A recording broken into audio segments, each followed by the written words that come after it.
the white paper I did earlier, which I know all of you received. What I plan to do tonight is give you a brief overview. I picked a few major topics, try to get the ball rolling, give you some insight on those major topics, and then follow with a general question and answer session, which will be moderated by Carol. So, without further ado, welcome all. And here are the major topics, which I'll hit quickly, and then we can move hopefully into a lively discussion, and hopefully I'll bring a lot of help to you folks. First of all, major topics: certification of EHR product. Everybody's mind, everybody's thoughts are on that, obviously. License type, payment terms, indemnifications and limitations of liability. I know that can sound pretty dry, but it is so important. And confidentiality. Regarding the certification of EHR product, I'm sure this isn't the first time anybody here has heard the terms. Basically, it's an absolute requirement. You need the product to be certified.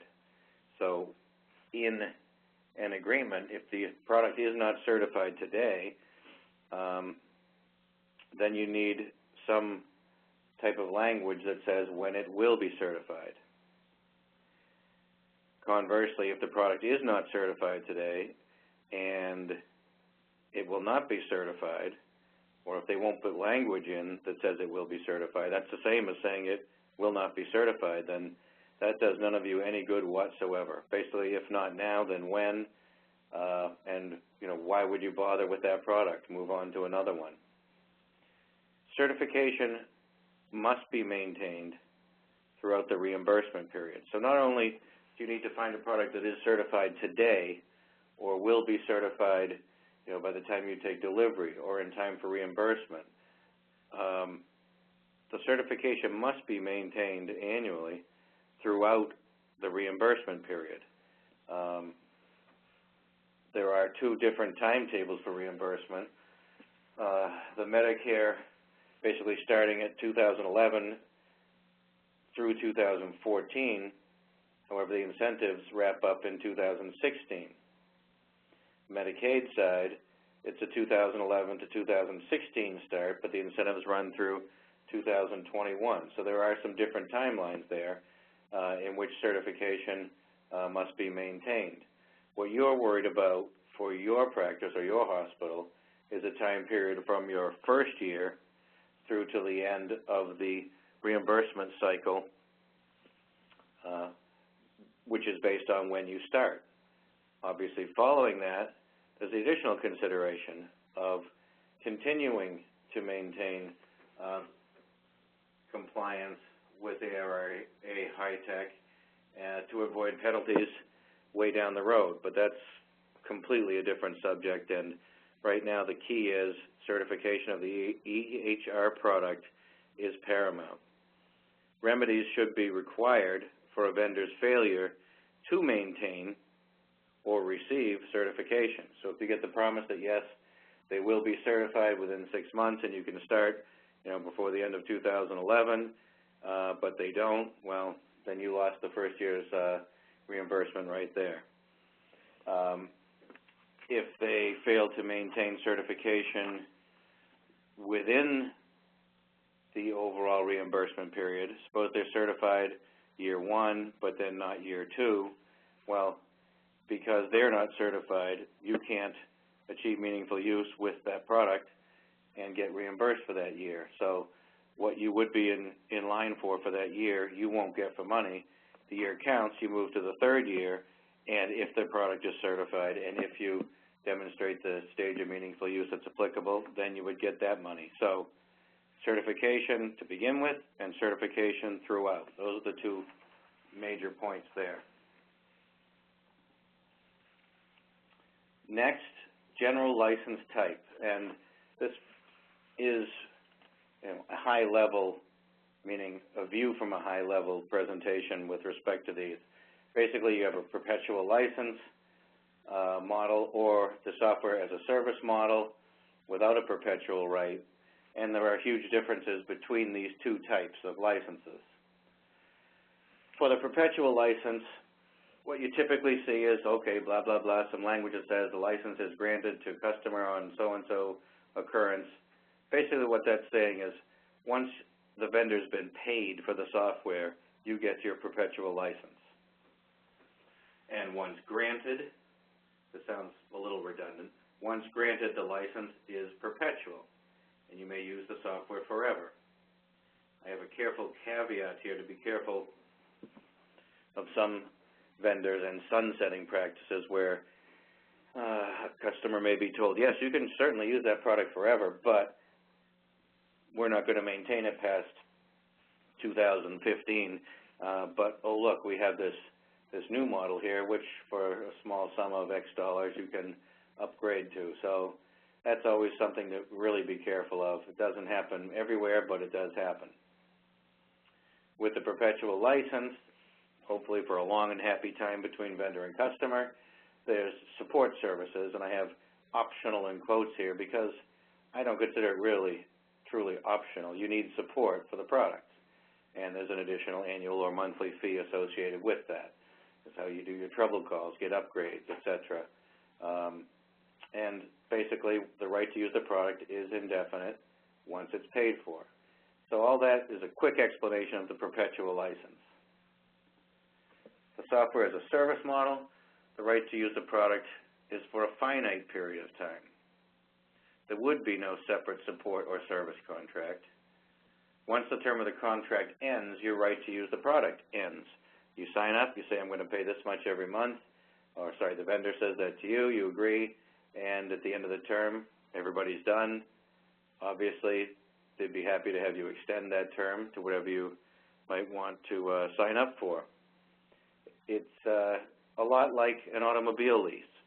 You pay less, for 5 years of use than you would with a perpetual license, which you happen to get paid within, let's say a year or two, and a huge upfront chunk of money.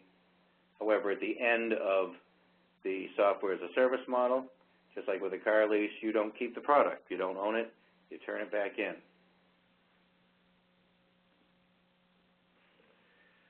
Another highlight would be payment terms, and you'll see, depending on whether you are a hospital, a small hospital, or a big hospital, a physician's practice, how much software you're getting, strictly in EHR or whole system. Payment terms are all over the place.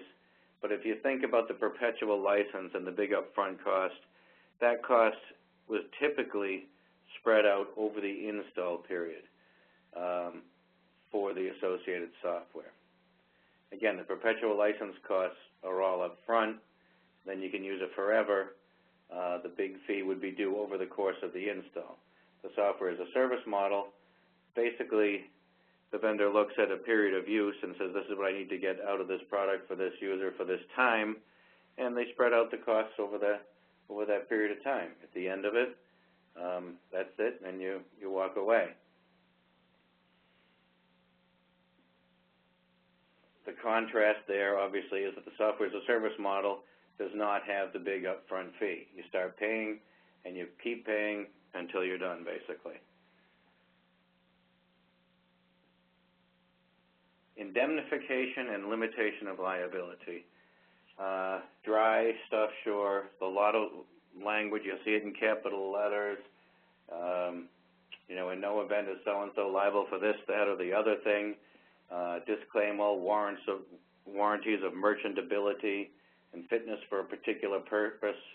Just like you see when you open a Christmas present and it drops out of the toaster, you see the card that says the vendor disclaims all liability and warranties. Well, yeah, that's the stuff that the lawyers haggle over and put into everything, try to protect whichever side they're working on.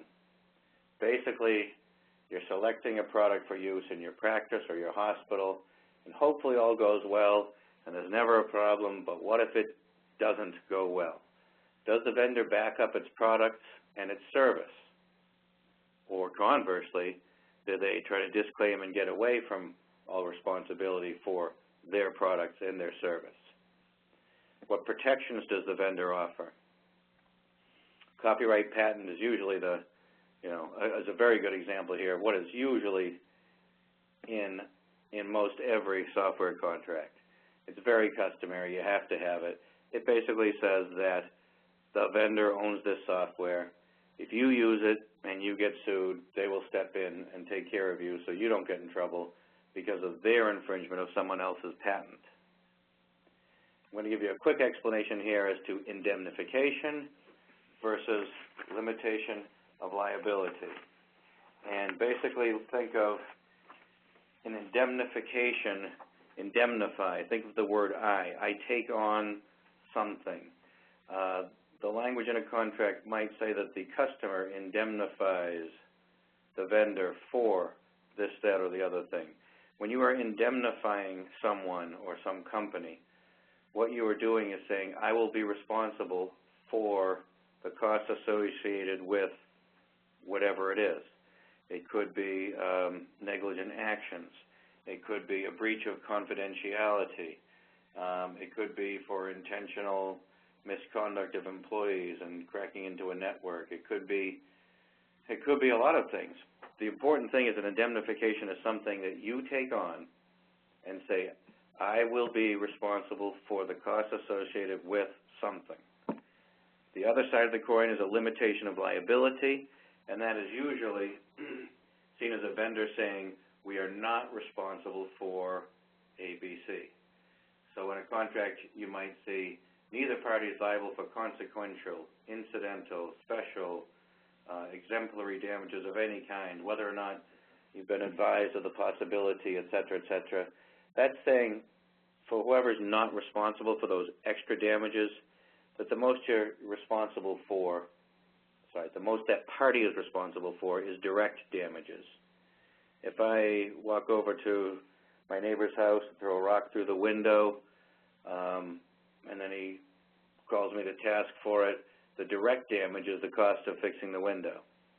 If I threw the rock through the window and it damaged a, multi-$1,000 grand piano, that's a consequential damage. That's an additional damage that I would have to pay him. Just a simple example, but basically think of direct as the cost of the product in your situations, and consequential would be anything beyond that. So what you really have to look for in the contract is to figure out what you are asked to indemnify the other party for. Make a little list. If it says customer indemnifies for X, A, B, C, D, well, start writing those down and say, do I really want to do that? Is that really what I'm getting into here? Make the list and see what it is. It might be short, it might be long, and some of them will definitely surprise you. This obviously is the real legal stuff, and you really do need to know it or get someone that does know it. Obviously, the exposure for your operation could be extensive.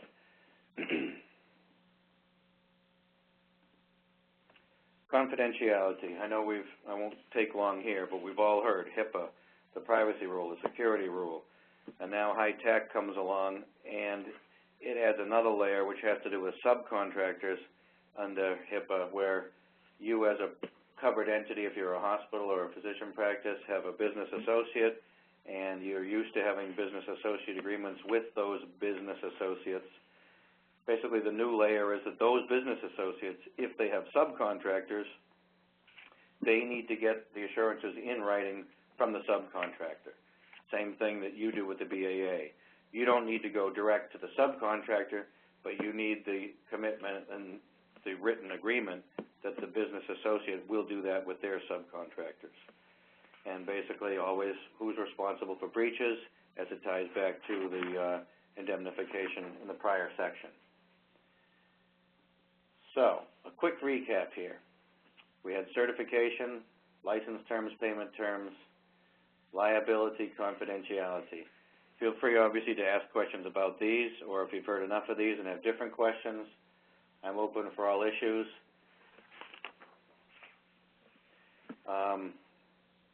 A quick comment here following those big topics would be the scope of the selection process. Obviously, an investment of this scale in time and capital are important to your operations. Negotiate the agreement carefully. Don't make it the last thought. The responsibility for that final agreement lies with, obviously, the decision makers in your operation. Due diligence is required, know what you're getting into, and expert legal assistance, in my opinion, is necessary, but it is not necessarily cost prohibitive.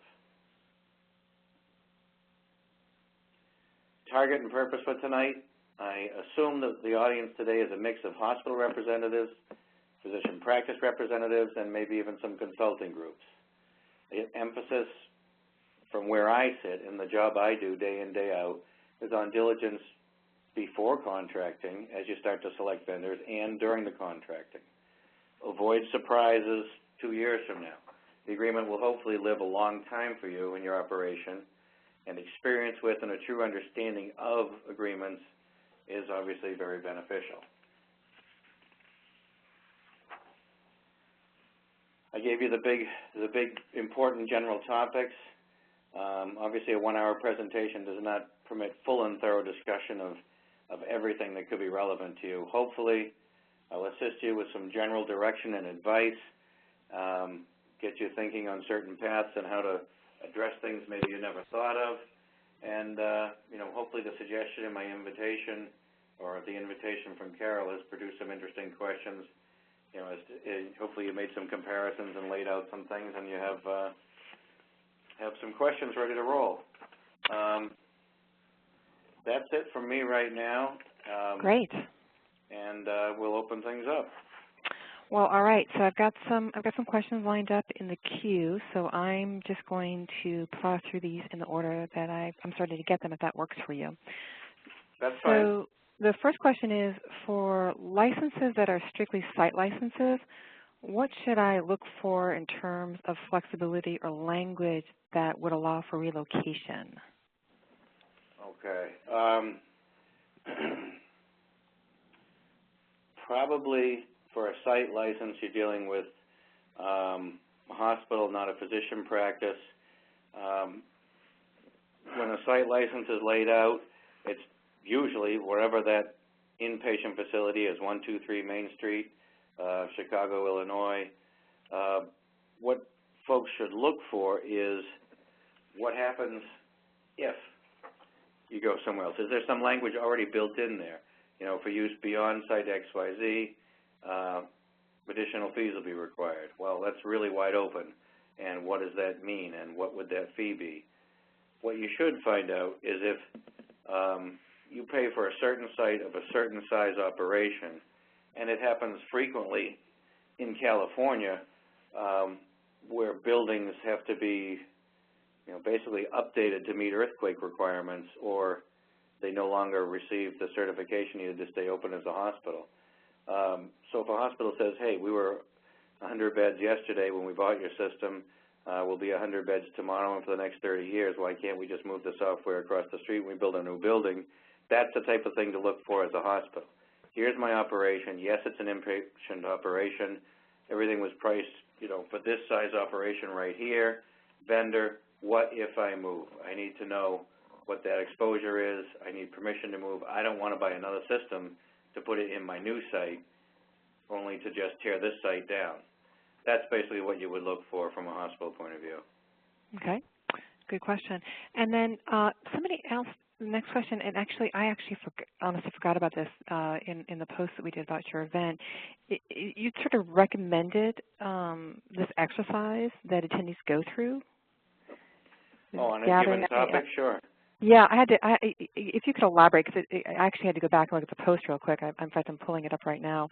Right. But you actually sort of recommended this process that the attendees go through in evaluating contracts. Yeah, it would, pick a certain topic, whether it be,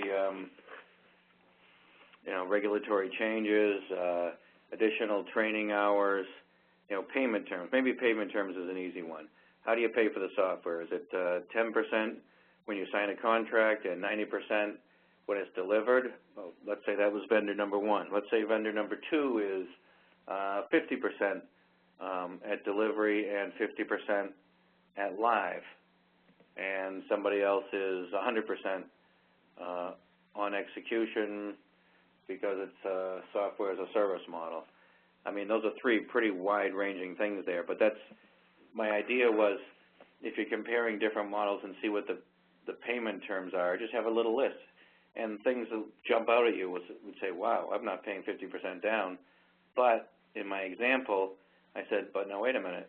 The other 50% is not due way out until live. So all the vendors taking a big piece up front, they're also willing to wait and say, yeah, if, you know, the last piece is due when you go live. You may never go live. So that's a pretty good gamble and risk-sharing approach on that vendor side. My point was, for any given category, if you're looking at 3 vendors, just jot each thing down on one piece of paper and say, okay, payment terms, and look at A and B and C. And then the next issue, keep the same A, B, C for vendors, and just do a little chart for yourself like that. You know, you might have 10 pages with the most important issues, and the ones that jump out at me would be, how do you part with your money? What liability are you exposing yourself to? You know, what type of assurances do they give you for, you know, regulatory changes? Are they free? Do they charge? Do that exercise on major issues, and you'll start to develop for yourself a good way of looking at things and saying, oh, well, this vendor over here, I ranked them first in the things I liked on 7 out of these 10 categories. Well, that tells me a lot. And then you can focus a little bit more on them. I mean, obviously functionality enters into it, and I'm not trying to say it doesn't, but I am saying that too many times people discount the terms of the agreement as an item in the selection process. Hopefully that. It's really just, yeah, you know, so you can kind of create apples to apples, basically. Right. Right, right. And you touched upon this in your PowerPoint presentation, but it was brought up in the Q&A. So regarding MU certification, what happens again if the vendor stops certifying its product after the first certification? So it was certified for stage 1, but you know, not for stage 2 or beyond or something like that. Well, if they, let's see, simple case would be, suppose they're certified year 1, the customer submits for meaningful use, they did their work, they get year 1 reimbursement, and then for whatever reason the vendor does not get certified again and never will, well, you won't get any more reimbursement. In between would be the vendor doesn't get certified for some reason in year 2 of the reimbursement cycle, but they do in time for year 3, well, then the customer would lose the reimbursement for year 2, and they're different, obviously, in Medicare and Medicaid, different amounts. The point is you would lose the chance of that reimbursement. You wouldn't recoup it in year 3. It's gone. Year 3 would come about, and it gets measured. Okay, is the product certified? Yes. Did the customer achieve meaningful use according to standards at that time? Yes. Okay, then reimbursement's okay in year 3. And so is that where you start looking for remedies in the contract that you may have signed? Yes. I mean, remedies are all over the place, and that's really hard for me to try to nail down right now to say, you know, what the best ones are. I've looked at a lot of them. Every time I, you know, hear about one, I try to run over and take a look at it and see what it says. The simplest would be if the vendor fails to maintain certification, and as a consequence, the customer loses reimbursement because it's the vendor's fault. I'm being really narrow here, not just because the customer didn't achieve meaningful use. But if it's the vendor's fault, then the vendor should reimburse the customer what the customer lost in its reimbursement. Okay, got it. I'm being very simple about it, but that would be ideal and that would be fair. These customers, these hospitals and practices are investing in the vendor's product based on the vendor saying, oh yes, I'm certified and I will be. Right, right. And speaking of vendors, and you actually also touched upon HIPAA briefly, so the question came up, are vendors considered BAs? Oh yes, absolutely. Yeah. So if you're a hospital or you're a physician, you would get them to sign a BA agreement? You would sign a BA agreement with the vendor, is that correct? Yeah, no question. I and if they're seeing the confidential patient data, if it's in their system, if they have to go in to fix a problem, they don't have to have the entire patient database or designated record set on site, which would be the case in a software as a service model, would not necessarily be the case in any other model. As long as they get at the patient data at any time for any reason, they are a business associate, yes. Okay, all right. You mentioned software as a service. One question that came in is what would be the typical term, and I think you touched upon that as well, but that probably varies, typical term for a software as a service contract. You said it's sort of like leasing a car, basically. So is it? Yeah. Is it like leasing a car where you go to a car dealer and they lease and they go, well, how much can you pay? And so that kind of dictates how long the term is. A lot of that work, yeah. A lot of that works the same way. That's kind of scary. There are some that will allow you to sign up today and start paying $400 or $500 per month per physician, for example, and you could do that for as short or as long as you want. If it's a bigger operation and it can't, react too quickly and say, well, I'm going to hop off that system at the end of July, I know that, and pick this other one up on August 1. If you're not that quick to react and you need a lock-in and known quantity to depend on for 4 or 5 years, I'll say, well, obviously you say to the vendor, 4 or 5 years worth, what does that get me? And what it should get you is less than, a strict, math multiplication of that many months times your initial base rate. So they certainly are willing to lock you in, as long as you're willing to lock in to them, and the longer, in theory, the cheaper overall. Got it. Next question. Let's see here. If the EHR license is based on a number of physicians, how are they counted? Meaning, is there a generally accepted standard for counting physicians, or is it just based on how many physicians are entering the system at one particular time? Because obviously that deals with the cost of the system. It depends, and I think 5 years ago it might have been really loose and could have been all over the place. Today, I think you'll find for the most part it really centers on what's a full-time physician. That could be accomplished either by FTEs. It could be two share on and off situations, and I think the intent in most cases is to get to the full-time physician equivalent and not just charge for the at the same level for the physician that might see 1 or 2 patients. I'm really making that up here, but for very, very limited use. The intent is on the full-time. As an adjunct to that, there could be situations that are priced not strictly on physicians, but on other healthcare professionals as well. And sometimes you'll see some ratios. 2 residents count as 1 physician. They do use the software, but not to the same extent as a physician. Or it goes from there. But for the most part, you mean like your admin people, like your somebody? No, not so much. It would really be the clinical professional. Okay, on the clinician side, right. Okay. Next question. Would you talk about, you mentioned this in the white paper, talk about the differences between problem resolution timetable and escalation procedures? Oh, sure. All right. The overall heading here is support, and whether it's a software as a service model where support is built in, or whether it's the perpetual license model where you pay for the license and then pay for support, in either case what we're talking about here is how a problem's fixed. How do you call up and say, hey, my system isn't working, or my screen is blue, or whatever it is, but how do you get the system fixed when there's a problem? Now, one heading and category I called problem resolution response time. Right. The quick category here is, hey, my system's down, how do I get it fixed? What do you have for guarantees in the contract from the vendor that says, hey, if the system's down and you make a call at 10 o'clock, I'll have it fixed by, I'm making it up, within 1 hour.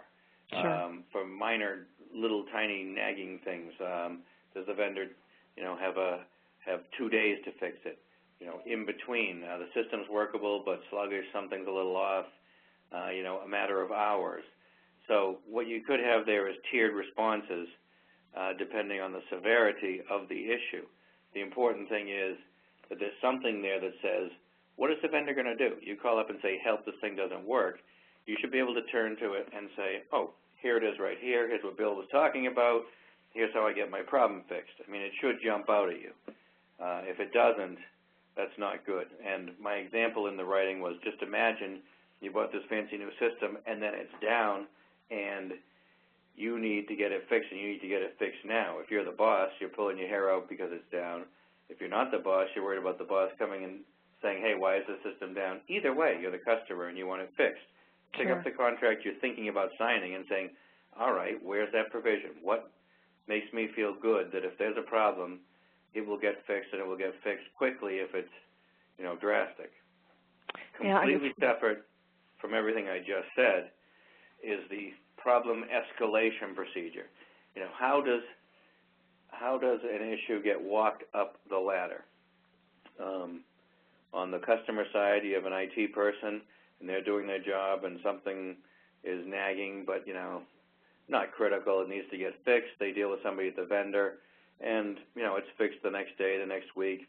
Everything's fine. That level works wonderfully, but there's going to get to be a point where that IT person is saying, oh, no, this isn't a little problem. This needs to get fixed and fixed now. Here, look, I'm looking at this resolution response time, the other thing I referred to, and it says you're going to fix this within 6 hours. And the vendor's saying, yeah, we're working on it, we're getting there. And the IT person is saying, I need it fixed now. What happens after that? How does it work up? IT person goes to CIO. CIO says, yeah, you're right, okay.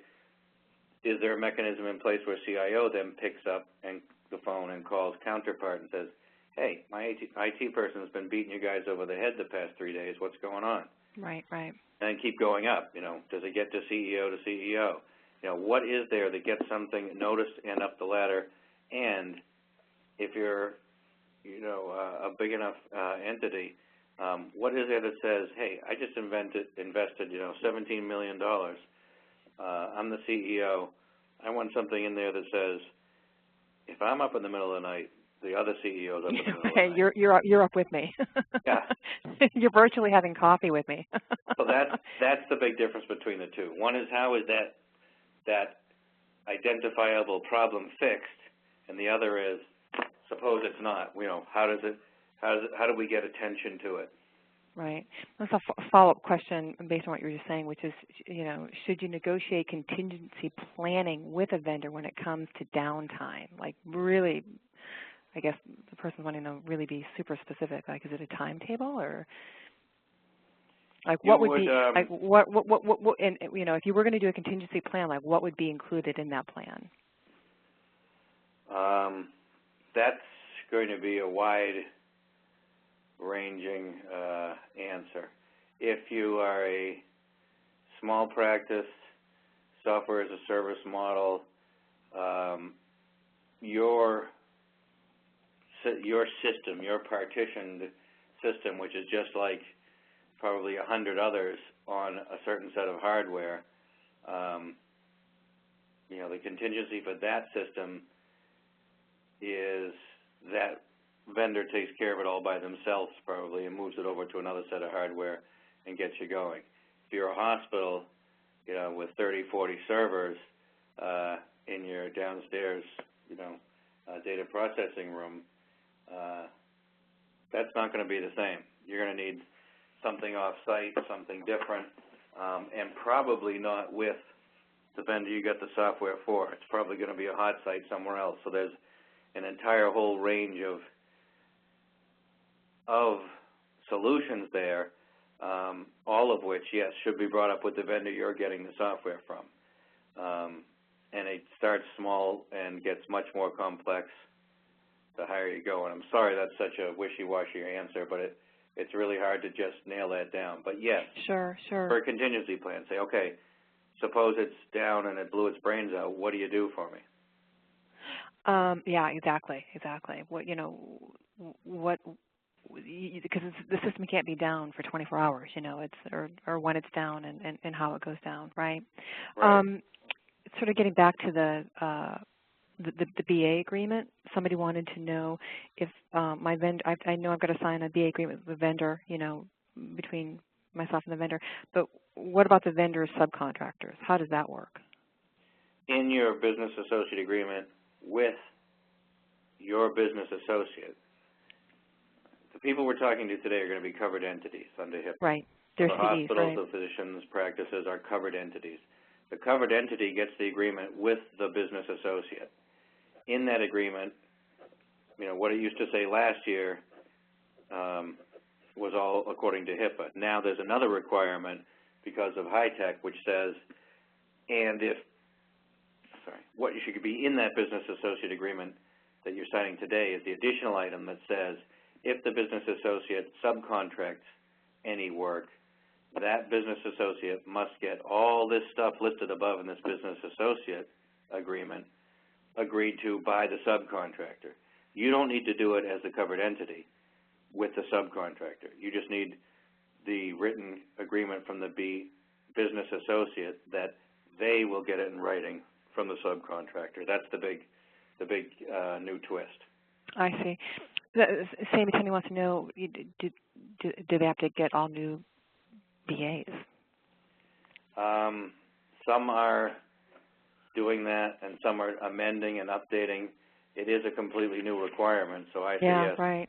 Everything needs to be somehow mechanically updated. One way or another. Yes. Right.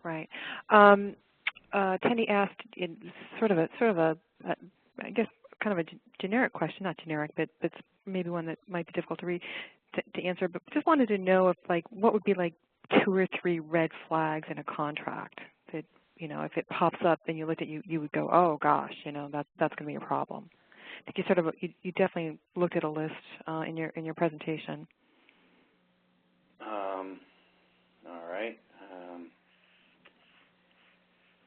Red flags would be, suppose there's absolutely nothing there whatsoever which talks about enhancing the product. You make a big investment, right. You buy it today, you pay $1 million, and what?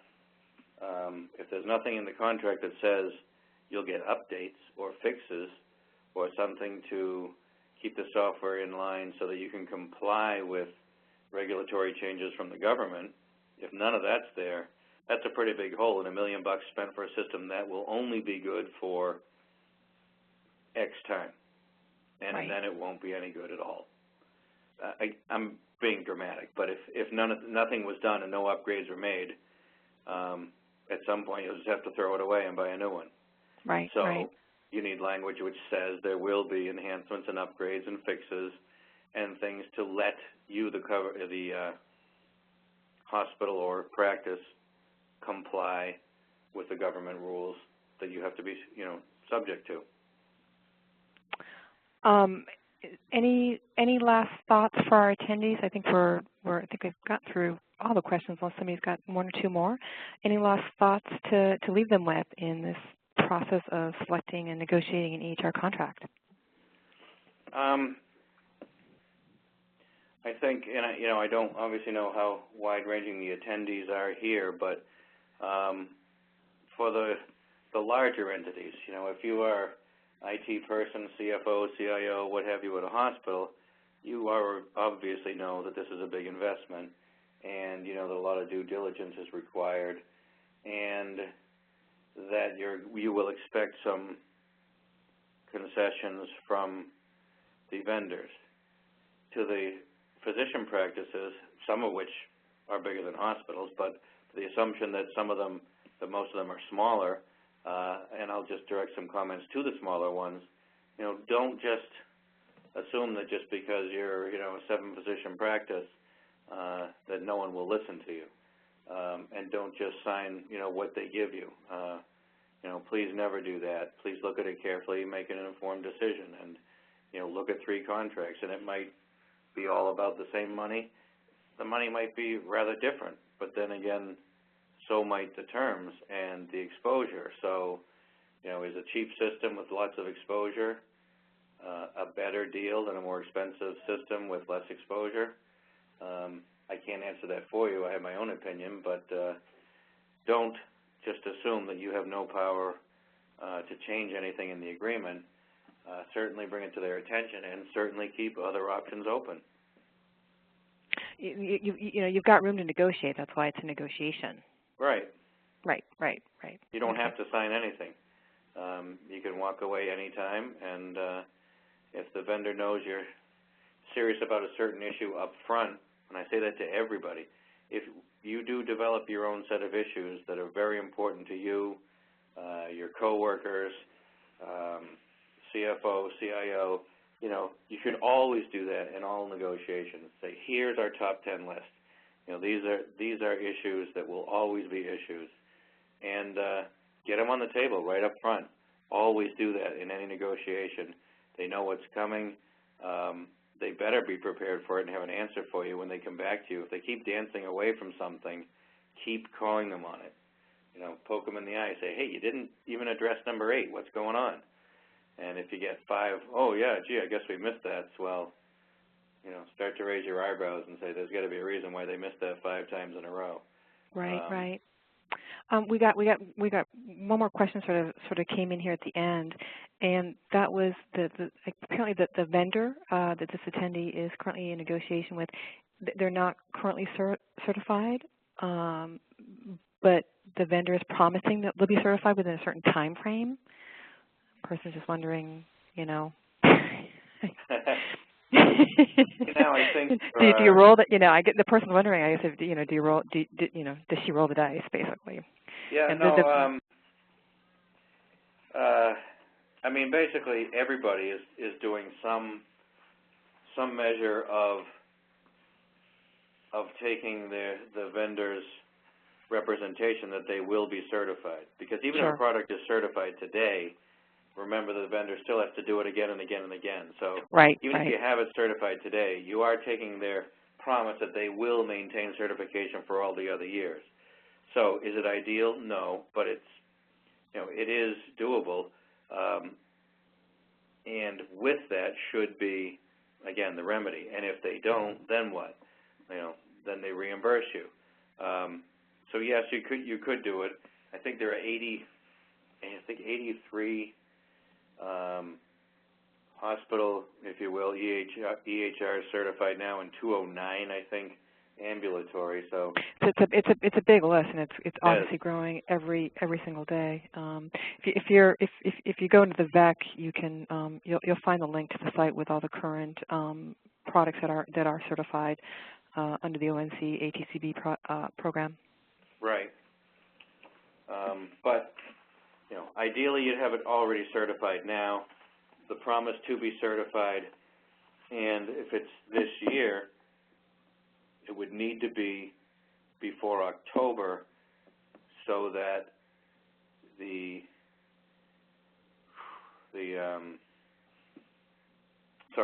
customer can show 90 days of use under the Medicare half of it. So that's a warning and a tip that if you're going to be seeking reimbursement under that half, it's got to be certified before October 1, or you won't have 90 days. Right, to get that done. 11. Right, that's a really great point. Really great point. Well, Bill, I think we got through some great questions here tonight, and I just want to thank you so much for your time. And my pleasure. I'm sure we will have you back again. As I mentioned at the start of the hour, we will make this recording link available to all VEC members, not just the ones that were in attendance tonight. And you will get an email when that recording is available for viewing. Bill, you have a great night. Thank you very much, everyone.